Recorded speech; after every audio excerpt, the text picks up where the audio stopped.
8 de la mañana con 8 minutos, 8 con 8 minutos ya, en Punto Noticias de Radio Pichincha. Saludamos con nuestro siguiente invitado. Se trata del doctor Hernán Reyes, comunicador y catedrático universitario que se encuentra vía telemática. Hernán, ¿cómo está? Buenos días, qué gusto saludarle. Bienvenido, gracias por acompañarnos. Estamos con usted, Alexis Moncayo, quien le habla, Licenia Espinel. Hay varias valoraciones que se han hecho después de este proceso de debate en general de los aspirantes a las prefecturas en diferentes lugares del país, pero en específico en la provincia de Pichincha, que tuvo lugar la noche de ayer. Hubo algunas cuestiones que llaman la atención. Algunos, ante la falta de argumentos, cayeron pues en esa estrategia de destilar odio político. ¿Qué valoración le da usted desde el punto de vista comunicacional a este debate? El formato como tal permite al elector conocer la propuesta, conocer más al candidato. Buenos días, Licenia. Buenos días, Alexis. Gracias por la invitación. Bueno, creo que hay que hacer una evaluación, digamos, del debate en general en cuanto a su formato. Yo creo que antes de pasar a revisar cuáles han sido las actuaciones de cada uno de los candidatos y candidatas, vale la pena decir que en lo personal, para mí, fue un primer brochazo que sirve para que las personas conozcan las caras y las maneras, quiero decir con esto, las maneras de actuar, de hablar, de desenvolverse quizá de los candidatos. Pero de ahí a que el debate sirva para poder conocer más a fondo, por ejemplo, los planes de cada candidato o marque las diferencias y similitudes que puede eventualmente existir entre unos y otros, entre unos y otras, eso estuvo lejos de suceder. Y esto digo porque se privilegió de alguna manera la neutralidad y la justicia en términos de tiempo, reduciendo en un marco de 12 candidatos y candidatas a esta dignidad la posibilidad de intervenir más a fondo y más a profundidad y de tratar, digamos, sin dobleces o sin caer en la provocación y el ataque fácil por parte de algunos de los invitados e invitadas a los demás candidatos. Así que en lo personal me pareció evidentemente por mi papel académico y demás me toca ver los debates, pero yo creo que el ciudadano, la ciudadana común y corriente les debe haber costado muchísimo con este formato mirar de principio a fin a los 12 candidatos en un lapso de más de 3 horas, si no me equivoco, que duró cada uno de los debates. Y creo que a la larga no sirvió mucho para poder aclarar determinadas dudas, muchas dudas que tiene la ciudadanía sobre por quién votar informadamente. Qué gusto, doctor Reyes, muy buenos días. A ver, yo hacía un comentario similar, parecido, digamos, la línea con respecto de este formato que se ha utilizado en esta ocasión, partiendo de un hecho, ¿no? Y quizás vale la pena que usted comente sobre eso también, viendo lo que está sucediendo ahora mismo en Brasil, por ejemplo. La democracia está amenazada por grupos reaccionarios que manejan medios de producción, medios de comunicación, que tienen muchos poderes, y que haya debates políticos donde pueda haber, digamos, un intercambio de ideas, de propuestas, más no de insultos o de ataques, como bien señalaba en la introducción Licenia. Creo que le viene bien a la sociedad, en el caso de Ecuador, para un poco reforzar la democracia. Quisiera partir de eso y de ahí plantearle una inquietud sobre el formato, una cosa más de forma, que haya sido un formato parecido en 17 provincias del mismo día. Eso no dispersa, digamos, este intento, que creo que es bueno, que hay que hacerlo, pero que hay que hacerlo mejor. Definitivamente, yo no sé si es que lo que se quiere o lo que se quiso por parte del Consejo Nacional Electoral y de este Comité Nacional de Debates, me parece que se llama, es simplemente mostrar a la ciudadanía a nivel local, digamos en cada una de las provincias, quiénes son los candidatos. A mí me hubiera parecido mucho más digamos, útil que, por ejemplo, se pida en esta tarea y en esta autoridad que tiene el Consejo Nacional Electoral, se pueda concordar con los diferentes medios de comunicación del país, no una lluvia, una sobreabundancia de información durante 3 horas, donde la gente sale agotada, si es que logra pasar de la primera hora de ver el debate. Un debate bastante anodino en cuanto al formato, porque esto de repetir, por ejemplo, la misma pregunta a 6 candidatos en vez de haber colocado, voy a poner un ejemplo, una pantalla detrás de los candidatos para que el televidente pueda mirar, digamos, la pregunta, el candidato también pueda ver la pregunta en términos textuales y pueda responder.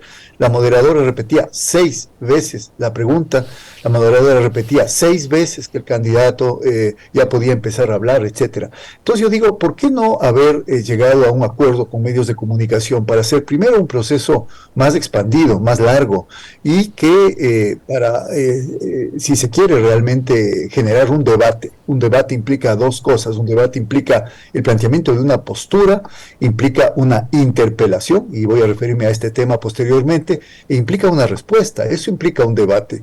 En el caso de lo de ayer no se dio esto, las interpelaciones en 15 segundos, muchísimas de las veces, yo estuve intentando contar las veces, pero la gran mayoría de las veces no eran prácticamente interpelaciones, eran nuevas preguntas de los candidatos.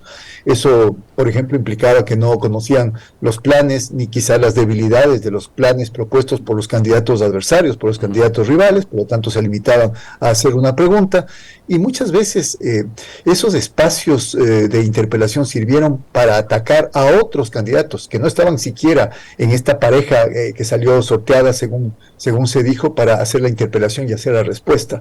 Entonces me pareció un formato definitivamente que aporta muy poco a que la ciudadanía vote más informadamente, y lo que sí permite quizá que algunos candidatos o candidatas puedan sobresalir, no precisamente por la posibilidad de contar, de describir a plenitud lo que van a hacer, sino más bien por esta idea de el chiste tonto o el ataque fácil que hacen, y especialmente a quienes van punteando en las encuestas. Esto se vio no solamente en la primera parte del debate cuando intervinieron los candidatos y estaba presente la señora Paola Pavón, sino también se vio en la segunda parte del debate.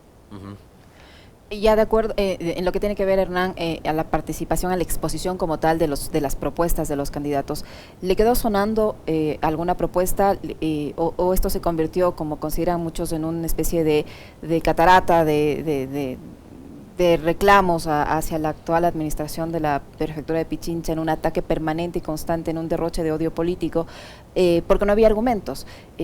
¿Se puede decir así? ¿Hubo conocimiento de los candidatos sobre en lo que consiste la prefectura de Pichincha, las competencias que tiene? Porque escuchamos una gran cantidad de ofertas, entre ellos incluso acceso a la universidad, mejorar el acceso de los estudiantes, de los jóvenes a la educación superior, el bajar la administración de la prefectura de Pichincha del piso número 21 a los primeros pisos, para acercar la gestión de la prefectura hacia las personas, y eso de utilizar incluso llegar a los límites del uso de la violencia política en contra de una de las candidatas por el solo hecho de ser mujer.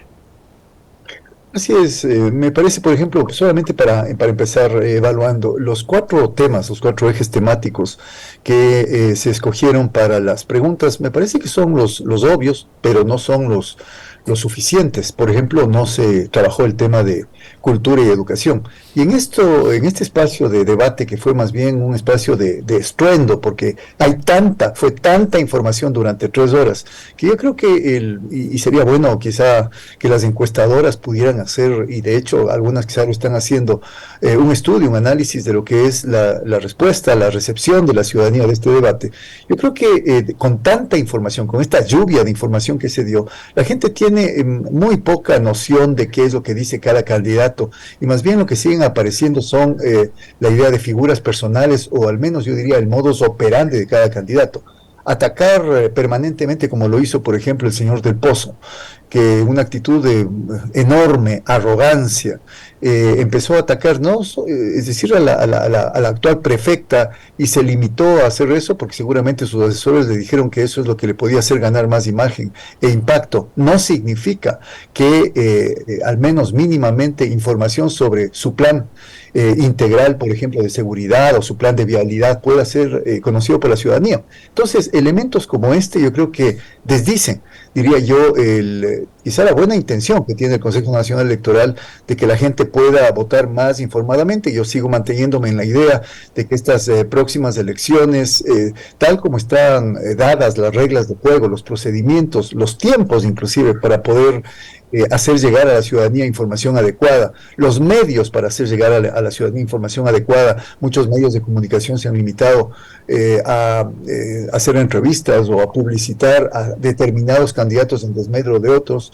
En definitiva, a mí me parece que, visto en términos generales, no hay una vía adecuada, una vía abierta, útil, para que la ciudadanía pueda entender qué es lo que dice cada candidato y pueda diferenciarlos, sobre todo unos de otros. Quienes tenemos un poco más de experiencia quizá en el análisis discursivo, por decir algo, sí podemos un poco entender que entre el primer grupo y el segundo grupo hay candidatos que escogieron determinados temas, por ejemplo, para atacar, que esa fue una estrategia. Es evidente que hablar de la corrupción, hablar del grillete, hablar del mural, etcétera, es una manera de hacerse ver, pero no es una manera de llegar informadamente a la ciudadanía. Esto quiero insistir, no me parece un buen formato, no me parece que el Consejo Nacional Electoral, a través de esto, dé lo que debe dar a la ciudadanía para que ésta pueda votar más, razonando más por los candidatos, y simplemente yo creo que se reafirman determinadas tendencias que ya están presentes antes del debate. Quizás ahí, Hernán, para yo plantearte otro tema relacionado con la forma, yo no tengo nada que achacarle en lo particular a la señora Gisela Bayona, que ayer en el caso de Pichincha cumplió el rol de moderadora. Me parece que fue bastante ecuánime, muy equilibrada y demás, no mostró ningún tipo de sesgo ni nada por el estilo, pero incluso viendo los ejercicios en otras provincias, quizás el rol del moderador debería ser un poco más rígido para evitar lo que acaba de decir nuestro invitado, ¿no? Es decir, responda a la pregunta o ciñase al tema que le está planteando su interpelante. Fíjese lo que pasó en Guayas, Hernán, y todos quienes nos ven y nos escuchan. Cuando el señor Tabaqui tenía que recibir la pregunta de la señora González, la señora González le dijo: yo no tengo nada que preguntarle a alguien que no esté en política y que nunca ha hecho nada por Guayaquil. Su obligación era preguntarle, interpelarle, lo que decía el doctor Hernán Reyes hace un momento, y después cuando ella tenía que responderle a la Penti, tampoco le responde, y la moderadora simplemente dejó pasar esa actitud que puede haber sido parte de una estrategia, pero que demostró, digamos, mucha soberbia, prepotencia y arrogancia de parte de la señora González, y que no sé cuánto le pudo haber servido para ganar votos, pero la moderadora pudo haber hecho algo más ahí, Hernán, ¿o no? Definitivamente, es decir, más allá de quién moderó el debate, más allá de la selección, digamos, de quienes iban a moderar los debates, y frente a lo cual inclusive yo tuve una postura, por ejemplo, en el caso de Pichincha, muy definida en redes sociales. A mí me pareció que Freddy Paredes no era la persona idónea por múltiples razones para moderar el debate, y luego el tiempo me dio la razón. Finalmente este señor terminó renunciando, y a último momento se definió que sea la señora Gisela Bayona, que finalmente tampoco es que tiene una descollante labor periodística a nivel de Pichincha o a nivel del país. Está en un medio de comunicación, en un espacio con 3 periodistas más, donde finalmente yo solo se escucha hablar de Crónica Roja. Pero más allá de eso, ¿cuál es el papel de un moderador? El papel del moderador es garantizar que se discuta de los temas que tienen que discutirse, se respeten los tiempos y se respeten las formas, es decir, se respete a los demás contendientes. Esto es lo básico. Sin embargo, se dejó pasar muchas cosas. Se dejó pasar el hecho de que candidatos, como usted menciona, Alexis, no respondían en absoluto a la pregunta, candidatos que no estaban interpelando a los otros candidatos. Además, una muy mala idea que un candidato por sorteo interpele a otro candidato o candidata. ¿Qué significa interpelar? ¿Es eso acaso una invitación para que el candidato interpelado o interpelador le ataque al otro candidato o ataque a un tercer candidato?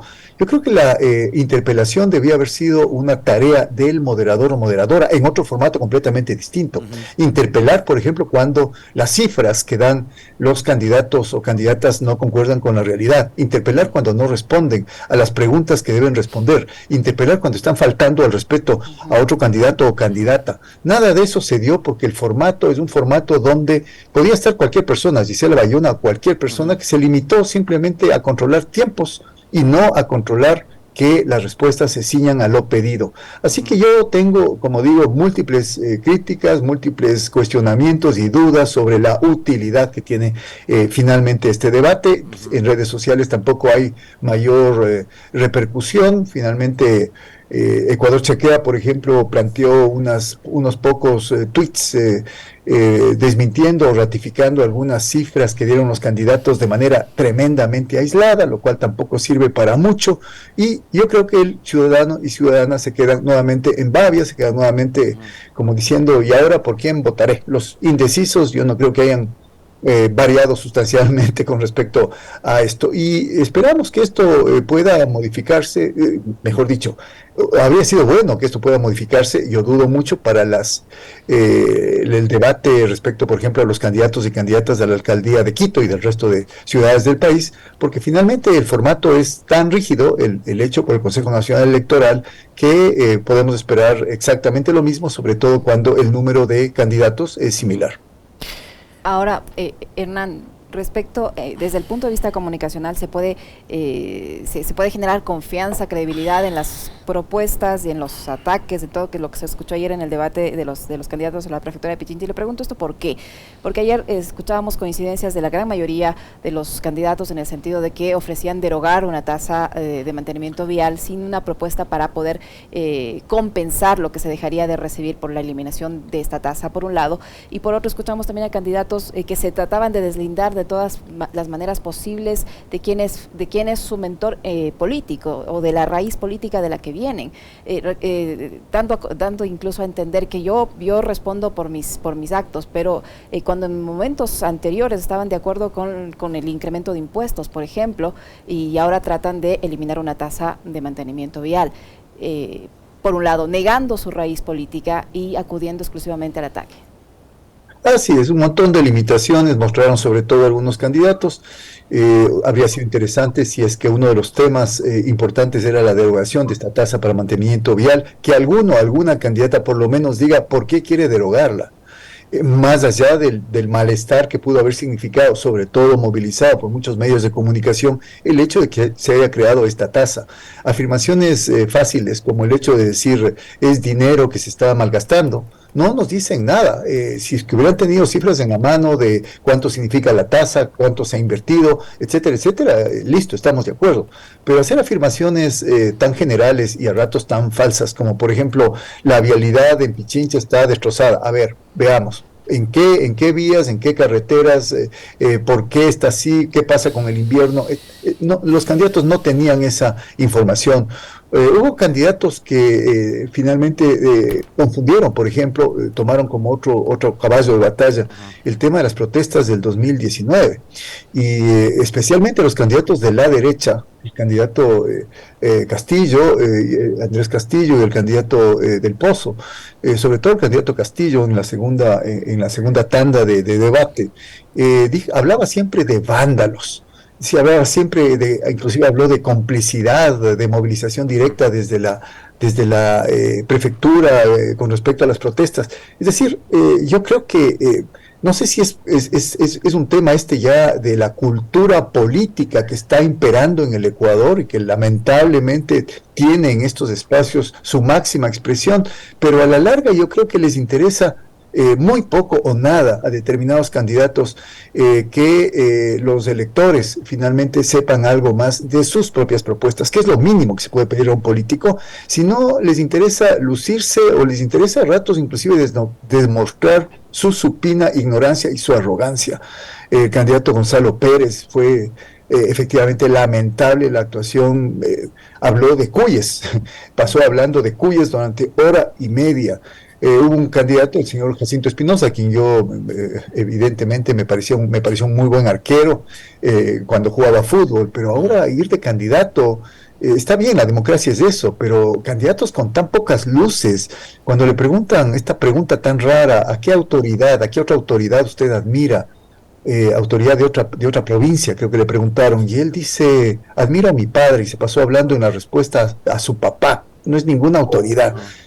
Se nota efectivamente que en algunos casos no hubo preparación, en otros casos no hubo intención de ceñirse a estas reglas rígidas del debate, y en otros casos hubo, creo yo, irrespeto a los televidentes, más allá del irrespeto que también tuvieron a estos ataques, en algunos casos bastante cínicos de determinados candidatos, sobre todo a quien está ejerciendo la prefectura, que era algo ya previsible, pero en términos, yo diría, inclusive bastante groseros, como en el caso del señor Del Pozo.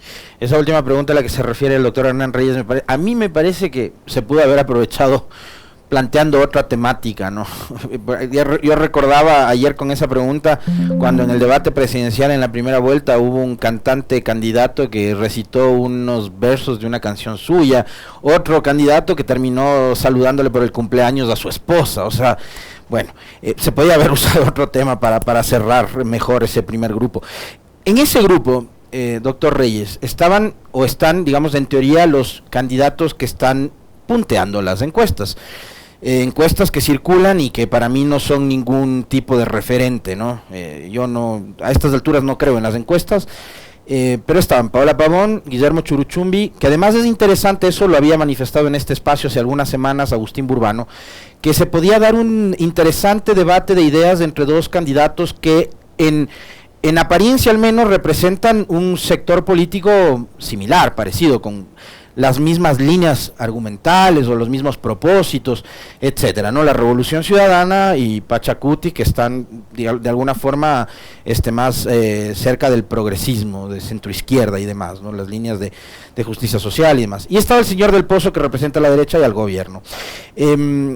¿Se pudo ahí notar, digamos, alguna diferencia entre lo que proponían estos tres candidatos? La misma señora Hidalgo, que me parece que también no tuvo del todo un papel tan malo. ¿Qué tipo de opinión tiene con respecto de lo que fue la participación de estos cuatro nombres específicamente, Hernán? A ver, me parece que es importante primero empezar por la actual prefecta, candidata Paola Pavón. Parece que tenían bastante claro qué es lo que iba a decir en cada una de las intervenciones. Creo que tuvo un acierto al no caer en esta trampa, porque me parece que lo que querían es que responda a los ataques que le estaban haciendo otros candidatos, especialmente el señor Del Pozo. Me parece que quizá pudo haber aclarado más, por ejemplo, determinados temas polémicos, por llamarlo de alguna manera, el famoso gasto del mural, por ejemplo, que ha sido un lastre, digamos, que ha venido arrastrando la actual prefectura. Hubiera podido, por ejemplo, canalizar la respuesta con respecto a lo que es todo el tema de cultura y educación, que es uno de los cuatro ejes ausentes, digamos, entre los escogidos por este Comité Nacional de Debates. Y a mí sí, creo yo, utilizó, digamos, el poquísimo tiempo que tiene cada candidato y los espacios tan rápidos para contestar, lo utilizó de manera bastante adecuada. El señor Churuchumbi, yo creo que es un candidato que tiene claro algunos puntos donde él es fuerte, su tema, digamos, de cercanía, por ejemplo, de empate con sectores populares, su tema personal y su administración durante 8 años como alcalde. Creo que es alguien respetado en ese sentido. No sé si es que para el resto de Pichincha esta constante reiteración de sus logros en la alcaldía de Cayambe es un tema que finalmente sirve, pero yo creo que tuvo también una actuación bastante decente, diría yo, salvo, yo diría, ciertas fricciones con la frase esta de chiste en chiste, Paula, ya te fuiste, que me recuerda mucho a la frase esta de Lazo, Andrés, ya no mientas otra vez. O sea, ese tipo de salidas y de atajos fáciles que pueden sonar como irónicos o sardónicos, pero a la larga, a ratos creo que también un poco molestan. Me parece que la candidata Andrea Hidalgo tuvo una participación bastante decente, ecuánime, se dedicó también a exponer las principales propuestas y con un cierto don, una cierta facilidad también para hablar. Y el candidato Del Pozo, como yo dije, así como el candidato Castillo, que creo que está en uno de los lugares últimos y ojalá se quede ahí, porque realmente es una persona que definitivamente yo creo que le hace mucho más mal a la política que bien. Creo que se dedicaron a atacar y, como digo, arrogante y soberbiamente. Los otros candidatos yo creo que salieron muy mal parados. Creo que la candidata Guerra también tuvo una actuación medianamente decente, pero quizá con textos demasiado preparados, demasiado actuados, me parece. En definitiva, lo sobresaliente que me quedó a mí del debate, sobre todo en la segunda parte, fue esta intervención tan desatinada a propósito que estamos en Radio Pichincha, del señor Andrés Castillo. Esto de decir, vamos a cerrar una radio. Es decir, llegan ya a unos niveles, pero absolutamente, yo diría, absurdos y hasta vergonzantes. Yo siento vergüenza ajena de ver a un candidato como el señor Castillo. Vamos a cerrar Radio Pichincha, creo que él mismo va a venir a sacar, si es que gana, le va a sacar a usted a Alexis de la radio, le quiere sacar también a Orlando Pérez y seguramente cerrar y poner un clausurado en Radio Pichincha. Yo digo, con candidatos como estos, mientras sigan todavía no habiendo los filtros adecuados para que esta gente no llegue a ser candidato, la política ecuatoriana no va a cambiar. Y en definitiva, para cerrar, digamos, esta parte, yo diría, no estoy ni medianamente satisfecho con esas 3 horas cansinas, anodinas, con un formato rígido, donde muy poca cosa informativa es rescatable, donde no hubo debates. Yo sí hubiera querido un debate entre las personas que van punteando las encuestas, por algo están punteando las encuestas. Me parecería un desperdicio de tiempo un debate entre la persona que está punteando y un candidato como el señor Gonzalo Pérez, por ejemplo. Pero en fin, ya así lo ha definido el Consejo Nacional Electoral y no creo que aporte mucho a mejorar lamentablemente la cultura política de los ecuatorianos y sobre todo la posibilidad de votar y el derecho que tenemos de votar informadamente. Hernán, esta fue una demostración de que lo que acaba de decir ahora, de que ante la falta de argumentos ante el que piensa distinto se utiliza este tipo de estrategias, pero en otro lado, la mayoría de candidatos también como que se tomaron esta lucha contra la violencia de género sobre el ejemplo de la gestión actual de la Prefectura de Pichincha en esta materia, que ha sido sin duda reconocida. Aunque no todos lo reconocieron, todos sí se adhirieron a esta propuesta que se viene ejecutando desde la Prefectura de Pichincha, con diferentes matices, sí, pero la han utilizado como parte de sus ofertas de campaña. ¿Cómo mira usted esto y esto genera o no genera credibilidad en esas propuestas que se presentaron sobre este tema? Bueno, casi todos repitieron lo mismo, que iban a mejorar la seguridad, unos hablando prácticamente por fuera de las competencias que tiene un prefecto o una prefecta con respecto a, no sé, la policía, por ejemplo. ¿Qué puede hacer la policía? ¿Qué puede hacer la prefectura? Si es que la policía municipal puede ayudar también a la Policía Nacional a luchar contra la violencia de género. Son temas bastante complicados de decirlo así simplemente y peor aún en, qué sé yo, 15 segundos. Lo que sí está claro es que, por ejemplo, la violencia de género en Pichincha es un tema complejo. Está claro que hay una disminución en las cifras de muertes muertes violentas de mujeres por femicidio en la provincia. Inclusive creo que esta cifra fue de alguna manera luego escrutada por Ecuador Chequea, que tal vez es menor la caída que ha tenido este último año las cifras de muertes violentas de mujeres en la provincia. Pero más allá de eso, a mí me parece que lo grave, lo complicado, más allá del caso María Belén Bernal, que es un caso emblemático y que lamentablemente en boca de algunos candidatos hasta se desnaturaliza. Lo importante es que yo creo que la violencia política contra las mujeres, la violencia cotidiana contra las mujeres debería estar clarísimamente presente en todos los discursos de los candidatos y candidatas. Eso no está del todo claro. Hay candidatas que fueron con el pañuelo violeta en su mano, claramente identificadas con esta lucha, y hay otros candidatos yo diría, de la derecha, que en esta visión bolsonarista y medio facha de luchar contra la inseguridad, poco más queriendo armar a toda la gente, yo creo que no tienen siquiera el derecho a hablar de un caso emblemático y a desnaturalizarlo. Así que yo sigo insistiendo, otro formato era necesario, las propias competencias del COTAD son, creo que, un tema y un terreno bastante desconocido para la mayoría de candidatos. Cuando en algunas de las intervenciones de los candidatos preguntaban a otro, interpelaban a otro candidato diciendo, ¿me puede usted indicar cuál es el artículo 40 del COTAD? El candidato no respondió absolutamente nada porque no sabía.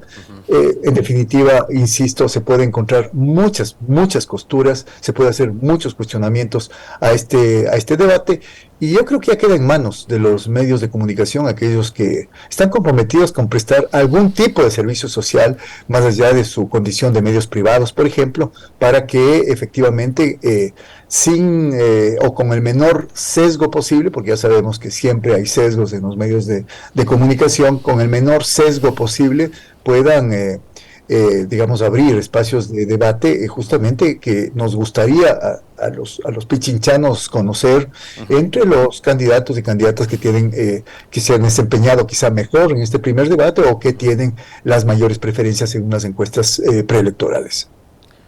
Muchísimas gracias, Hernán. Siempre muy agradable conversar con usted. Muy amable. Gracias, doctor Reyes.